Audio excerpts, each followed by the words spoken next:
शेवगावात बेकायदेशीर मावा अड्ड्यावर पोलिसांचा छापा, 18,33,000 रुपयांचा मुद्देमाल जप्त। शेवगाव शहरातील कोरडेवस्ती परिसरात पत्र्याच्या शेडमध्ये सुरू असलेल्या बेकायदेशीर मावा निर्मिती अड्ड्यावर स्थानिक गुन्हे शाखेने कारवाई करत 2 जणांना ताब्यात घेतले।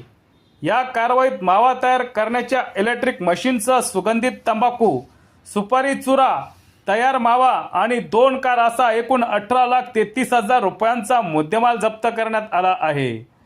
अहिल्यानगर जिल्ह्यातील अवैध व्यवसायाविरोधात कारवाई करण्याच्या सूचना पोलीस अधीक्षक मुमक्का सुदर्शन यांनी स्थानिक गुन्हे शाखेला दिल्या होत्या।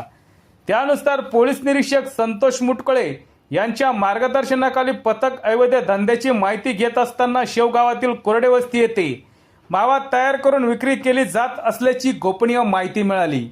माहितीच्या आधारे पथकाने पंचासमक्ष छापा टाकला असता पत्र्याच्या शेडमध्ये 2 व्यक्ती इलेक्ट्रिक मशीनच्या सहाय्याने मावा तयार करताना आढळून आले। पोलिसांनी वसीम सत्तार तांबोळी वय 38 आणि शाहरुख उर्फ जावेद सलीम शेख वय 27 यांना ताब्यात घेतले।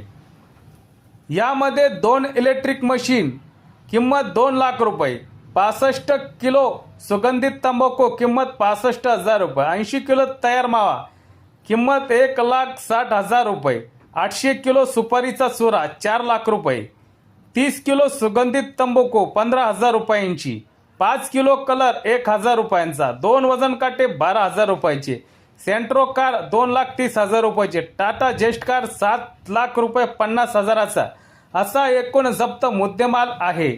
एकूण 18,33,000 रुपयांचा हा मुद्देमाल आहे।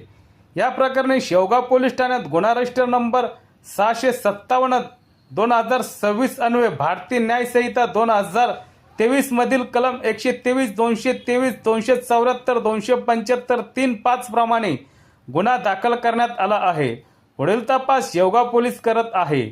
सत्य एक्सप्रेस न्यूज साठी रवींद्र जगताप, अहिल्यानगर जिल्हा।